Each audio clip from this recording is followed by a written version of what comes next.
So on behalf of the United Nations system here in Uganda, we want to appreciate the leadership of the northern region.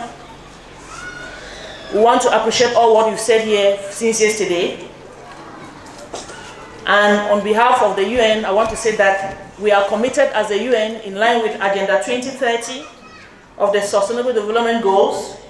That says that anything that we do, no one should be left behind. So including the young people, we are not supposed to be left behind on this global agenda of the sustainable development.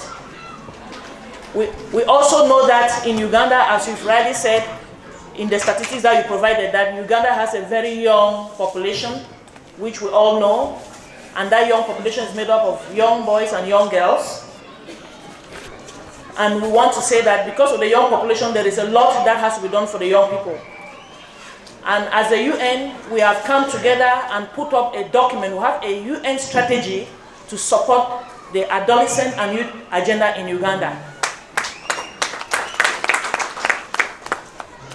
That agenda calls for this kind of dialogue that we're having here. It calls for skilling of the young people. It calls for the economic empowerment of young people. It calls for the participation of young people in everything that concerns their lives. And as a UN, we are going to be rolling out this agenda in line with the 2040 vision of the country. We have heard over the course of the dialogue that the government, the young people have a lot of challenges that they face. They have demonstrated here in the skits that they have. They have demonstrated issues of the challenges of HIV. And we have heard the statistics about teenage pregnancy from the skits and the testimonies that people have given. We've heard about the violence against children that is still worrisome in the district. Alcohol and substance abuse has been mentioned, and we just heard how the adolescents have said that the leadership should stop the nightclubs or give a legal time that these nightclubs should be operational.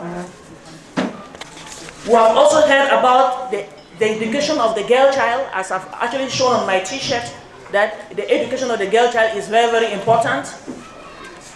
We've heard about the issues of child marriage, and as the United Nations, we have a few calls of action that we want all of us as stakeholders in this adolescent girl agenda to take into action. We as the United Nations family in Uganda, we are committed to support the government to continue to generate sufficient data available for the adolescent girl child, because without evidence, we cannot address the issues that they face.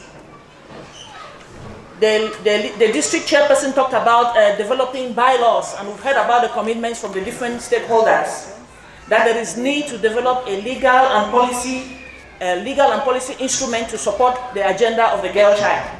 So as the United Nations, we are going to be supporting the development of such legal instruments.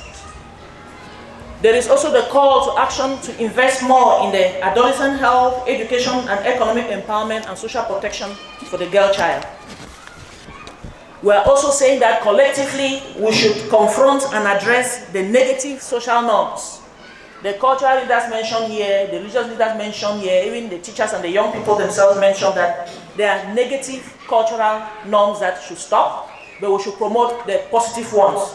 So we are collectively going to put hands together to confront those that are negative, that do not actually encourage or empower the young people to live their dreams.